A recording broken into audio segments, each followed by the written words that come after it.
Hey guys, Brent Hull Build Show, back at the 1908 Italian Revival House. Awesome update, come join me.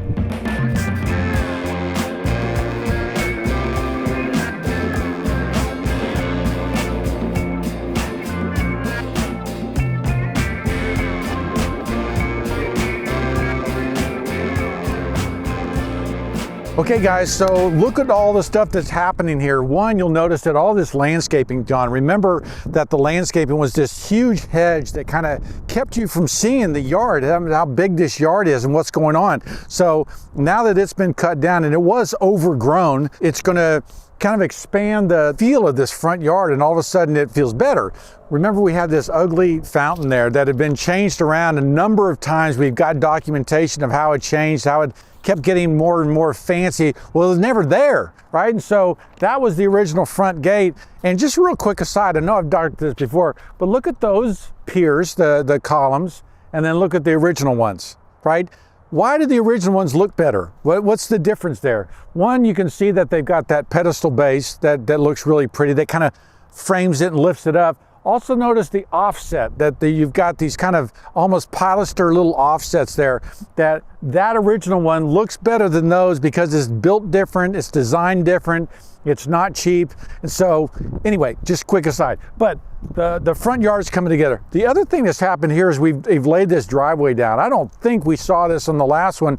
Remember, we got geothermal underneath here. So we tore all this up, we put geothermal underneath here. All our wells are underneath this ground. And then we put this courtyard back in. We kind of framed it and kind of put it together so that it's this motor court. We have this area that when you drive in, you know you're supposed to stop here. We formalized it so that it's going to be real pretty.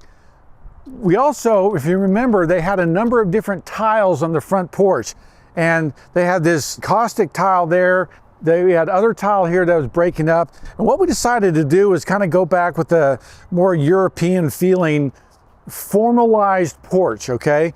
And so if you think about this porch and its frame, it's tiled differently than these other ones. And so that you have this hierarchy that when you land here at this front entry, at this front porch, we're like, okay, this is framed out and different. You've got a border pattern there that stops this. And then as you step out onto the other things, it's broken up into smaller pieces so that it makes more sense visually. So this is secondary, this is primary, and that tile is meant to infuse that. So, right, Italian Revival House, we looked at the European and Roman models for the stone and the marble here and really came up with this one. I'm really happy about how this came together. I'm gonna show you some fun discoveries we got inside. Come check it out.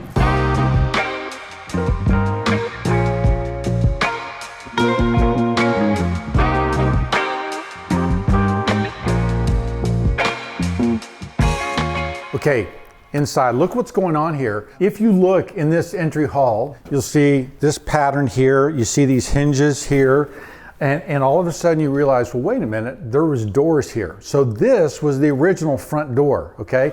There was a vestibule here that you'd step into, and then you had doors here, just like those doors that are the French doors there. And see that transom bar as it runs across between the fan light and the door? That's what was here. Right? So they have gone in and repaired this at some point and kind of put this back. They did it not bad, right? They did it with quarter sawn white oak, and so that would have been a stain grade. So at some point, this all got rearranged from where the front door was, kind of how you entered this house. But look at the millwork inside this vestibule. It's wonderful. There's great panel details. The wood looks really beautiful. One of the things you'll notice is just how pretty this wood is, okay? So this is all quarter sawn white oak, okay? Now, quarter sawn white oak is softer in grain texture than plain sawn.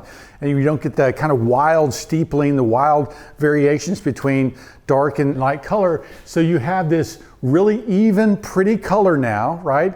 That I think we're gonna stick pretty close to this. So we have now stripped all the paint grade wood that was in this hallway all the way going up even to the stairs. And look at the paneling on the bottom of the stairs, right? How pretty that is, that we've got this wonderful paneled underside of this stair. And now you're kind of seeing the paneling on the stairs, the little columns that go up, and this beautiful ceiling. This room takes on a completely different feel and different texture. So it's really exciting to kind of see this place transformed. And we've really got a different feel for how this is coming together. This is exciting. This is a fun find. One of the things you'll see is the moldings that have come in, and we've got moldings going in upstairs. We've got moldings and new trim that are going on. We built a whole hierarchy. Main moldings here that are bigger, right? You'll see the base molding here is about 2 inches thick, where the base molding upstairs is only about 1.25 inches. So there's a hierarchy of moldings that are going on. So, but back in this room, which has now become this family room, and remember early on, there was a fish tank right there. I don't know if you remember that. It was kind of a funky thing. This fireplace we found out wasn't original. We're going back in with wood windows, and so the shop has built these new wood windows. You can see a couple of them here, and the rest of them are going in. This is one of them, right? So this is one of our 100-year windows. It's a casement. We have matched this profile of the mutton bar to be this extra thick, extra wide thing, which is what they were doing here. We did think this was the original door, so we've got these wide mutton bars, and we lined those up with these mutton bars, these casements here. But you'll notice we've got this big sill here, right? Remember, our sill comes across at this level, so the viewable sill on the inside is only 3 or 4 inches compared to like 6 right now. We found this hardware where this was an original crank so that these casements actually worked, and you had the casement operator underneath here. We found that later, but now we've got these original casements that are going in. I'm not going to mess with opening it up. We're going to go all the way across here. This is going back with some original windows. It's really exciting because this space is going to be filled with light. It's going to be really beautiful. Got all original 100-year windows going back in, replacing the kind of cheap windows that are put in about 20 years ago that have started to rot out. And so now we've got a 100-year solution in the house that's already 125 years. Really exciting to be putting it back together. So we're coming back and putting it back together. You'll see this in the master suite. We've got this sweet little barrel arch here. And this is a new little soft arch here. We got the crown on the outside. Be cove lit. It'll kind of be really a pretty light in here going out into their balcony. And as you see in the master and how this has been put back together, we're starting to put trim back in. That's what our plinth block here, our base molding here is already starting to go back together. So we're starting to put it back together, which is kind of fun. Let me show you outside here because we're working on the pool. We've rebuilt the pool. We built this little pedestal up. One of my Wednesday design videos was kind of organizing this outdoor fireplace. Got a really pretty pool going in here, and the backyard's coming together because we're getting out those Italian cypresses which were rotting and falling apart, and we're going back with some new material. A magnolia, which does really well here in the south, is going back in. So fun things are happening back here. You know, I was just walking out on this door and looking at how this is put together. You want to know why doors, like new doors, fall apart, right? This is how they were made. Basically, they've got a plastic insert here that's holding these panes together. I'll probably peel that out. And you know, there's wood, there's a little groove that kind of snaps in place. And then the wood, which you see here, kind of snaps over on top of that. Do we really want snap together doors, right? Do we really want to be building things this way? Let's build things so that they last. No wonder this thing's falling apart. Here is the backyard, and here's kind of that new pool area with that little shield going up. You can see the new landscape and new trees going in. New quality of materials is going in, but we've really organized that pool a lot more. We're gonna have a great deck material, but early stages of seeing this house kind of come back together is really kind of fun. And then of course this piece, which is our magnum opus kind of piece, you see the steel bars that have gone in.